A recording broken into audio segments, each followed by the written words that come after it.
तुलसीदास जी ने एक सूत्र दिया है, कर्म प्रधान विश्व फल राखा, जो जैसे करे तसे फल चाखा। स्पष्ट कर दिया उन्होंने। हमारा जो जीवन है वो कर्म प्रधान है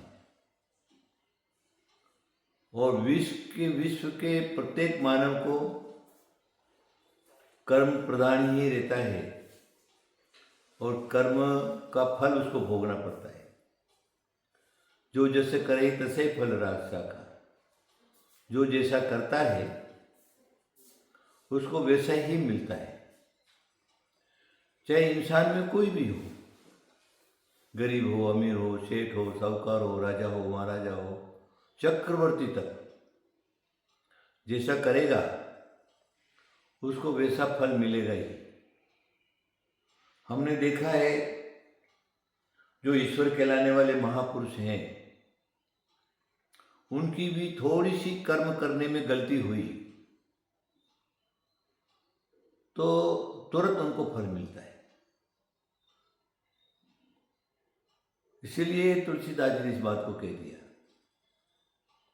और जैन धर्म तो कर्म प्रधान है ही, पग पग पर कर्म की ही बात करता है। अच्छे कर्म करोगे अच्छा फल मिलेगा, बुरे कर्म करोगे बुरा फल मिलेगा, पाप करोगे पाप का फल मिलेगा, पुण्य करोगे पुण्य का फल मिलेगा। सब तुम्हारे हाथ में। तुम्हारी दृष्टि जैसी रहेगी वैसे तुम्हारे जीवन की सृष्टि बदलेगी। तुम जिस कलर का चश्मा लगाओगे सारी दुनिया उसी कलर की दिखेगी। इसलिए हम अगर अच्छे कर्म करें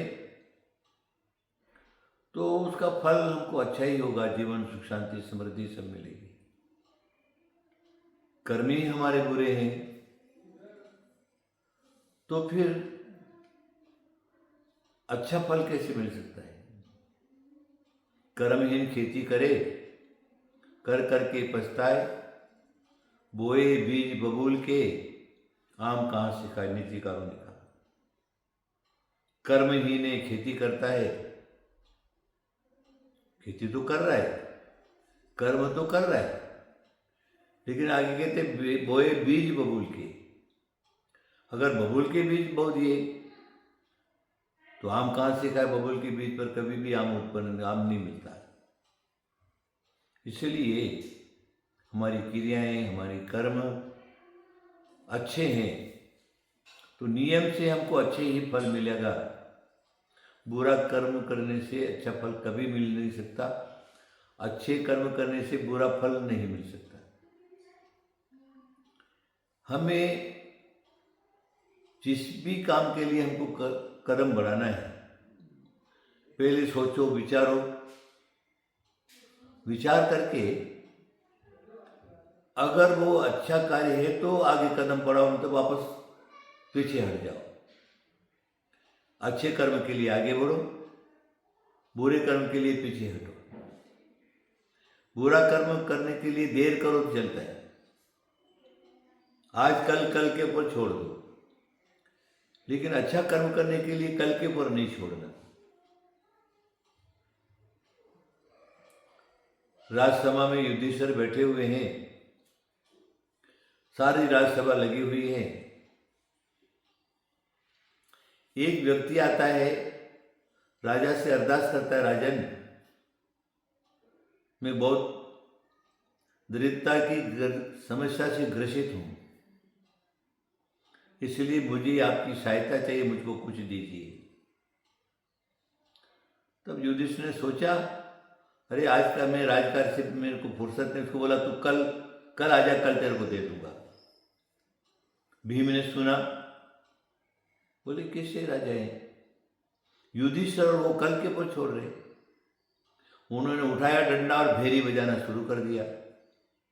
जब जोर जोर से भेरी बजने लगी, राजकार्य में डिस्टर्ब होने लगा। युधिष्ठिर ने कहा, अरे भीम चुपचाप बैठ, तू क्या कर रहा है। बोले मेरे को खुशी है। बोले क्या खुशी है। बोले मेरे भाई ने कल तक मृत्यु के पर विजय पा ली।